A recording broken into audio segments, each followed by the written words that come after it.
এই ডেলি সিজারের মোট পরিমাণের যে ডিটেল সেটা আপনাদের জানাচ্ছি।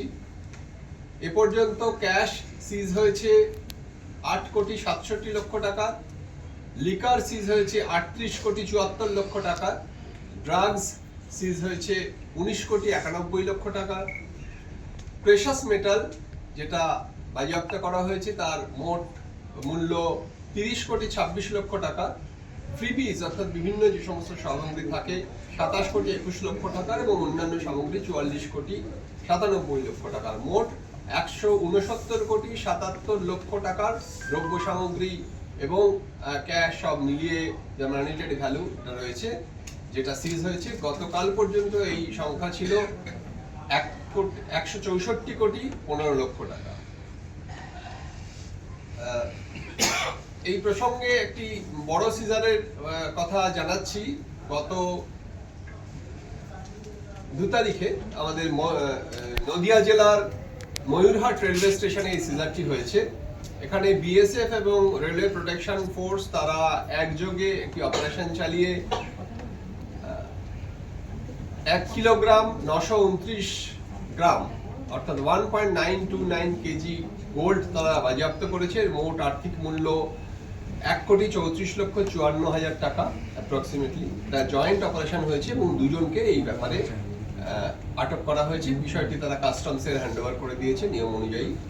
কত টাকার অর্থমূল্যটা অর্থমূল্য হচ্ছে 1,34,54,000। এটা বড় seizure, Mayurhat railway station, Nadia district. যেগুলো যে জিনিসগুলো বাজেয়াপ্ত করা হয়েছে তার মধ্যে গোল্ড বার এবং গোল্ড বিস্কিটস। মানে সিঙ্গেল সিজারে যেগুলো খুব বেশি ধরনের হয় সেগুলো আমরা আপনাদের আলাদা করে জানিয়ে দিই। ইলেকশন কমিশন অফ ইন্ডিয়া একটি নির্দেশিকা জারি করেছে, এটা আপনাদের জানানোর জন্য বলছি যে রিসেন্টলি তামিলনাড়ুতে এই যে সিজার যেগুলো হয়, বিভিন্ন ইন্টারসেপশন হয়, রিসেন্টলি তামিলনাড়ুতে কিছু ট্যুরিস্ট যাচ্ছিলেন, তো তাদের ক্ষেত্রে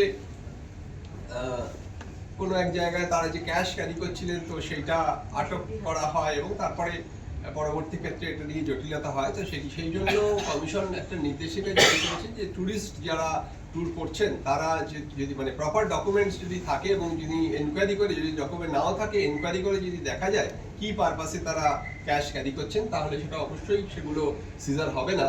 এবং এই ব্যাপারে ডিস্ট্রিক্ট গ্রিভেন্স কমিটি বলে একটি কমিটি রয়েছে যেটা জেলা শাসক এবং জেলা ইলেকশন অফিসার অর্থাৎ ডিস্ট্রিক্ট ইলেকশন অফিসার বা জেলা নির্বাচন আধিকারিক তার চেয়ারম্যান, তো তার লেভেলে এই গ্রিভেন্স যে সমস্ত এই ধরনের ঘটনা ঘটবে সেগুলো সঙ্গে সঙ্গে 24 ঘন্টার মধ্যে এগুলো নিষ্পত্তি করতে হবে বলে কমিশন একটা নির্দেশিকা জারি করেছে, এই ধরনের ঘটনা যাতে ভবিষ্যতে না হয়।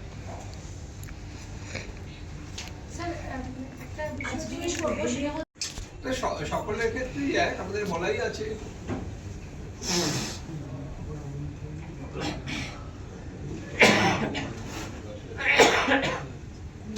আমাদের প্রপার ডকুমেন্ট থাকলে কিন্তু কোনো রকম আপার লিমিট এইভাবে বলা নেই। ডকুমেন্ট ছাড়া হচ্ছে 50,000 টাকা পর্যন্ত ডকুমেন্ট ছাড়া। স্যার আজকে ওই বিষয়টা কি একটু বলে দেবেন, কতজন হোম ভোটার আছে সেটা বলে? হ্যাঁ, আমি বললাম একটু আগে যে 11,997 জন হোম ভোটিং হচ্ছে সারা ফার্স্ট ফেজে। কুচবিহারে 400, কুচবিহার পার্লামেন্টারি কনস্টিটিউয়েন্সিতে 4,744, আলিপুরদুয়ারে 3,139 এবং 3 নম্বর জলপাইগুড়ি পার্লামেন্টারি কনস্টিটিউয়েন্সিতে 4,140। স্যার যারা ট্যুর করছে এই যে তামিলনাড়ুর কথা বললেন, পশ্চিমবঙ্গ থেকেও তো অনেকে ট্যুর করেন, ট্যুর অপারেটরদের ক্ষেত্রে কি কিছু না, যারা টুরিস্ট আছেন তারা এটা ইনকোয়ারি করে বোঝা যায় যে তারা টুরিস্ট বাইরে থেকে এসেছেন, কাজেই তাদেরকে এই ইনকোয়ারিটা কে করবে? এই যেটা স্ট্যাটিক সার্ভেলেন্স টিম বা যে টিম সিজার করছে তারাই নাই তো, এখানে ম্যাজিস্ট্রেট থাকছেন, ম্যাজিস্ট্রেট থাকছেন, মানে তাদের কোনো অসুবিধা হবে না।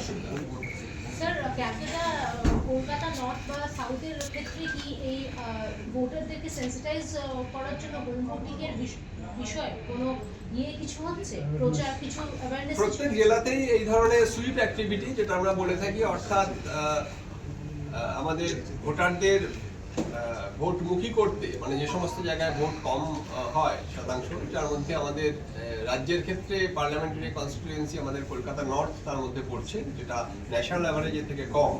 তো সেক্ষেত্রে প্রচুর ব্যবস্থা নেওয়া হচ্ছে। কলকাতা নর্থ শুধু নয়, বিভিন্ন জেলায় যে সমস্ত অ্যাসেম্বলি কনস্টিটিউয়েন্সি আছে যেগুলো ন্যাশনাল অ্যাভারেজের থেকে কম, এরকম কিছু কিছু রয়েছে। পার্লামেন্টারি কনস্টিটিউয়েন্সি নেই, কিন্তু অ্যাসেম্বলি কনস্টিটিউয়েন্সি আছে।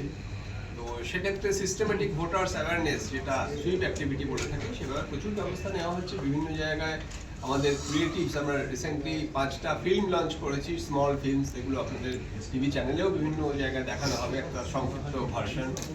এছাড়া 19টা বিশেষ ক্রিয়েটিভ আমরা তৈরি করেছি সমাজের বিভিন্ন ধরনের মানুষকে নিয়ে, বয়স্ক যারা আছেন, মহিলা, ওয়ার্কিং ওমেন, রুরাল উইমেন,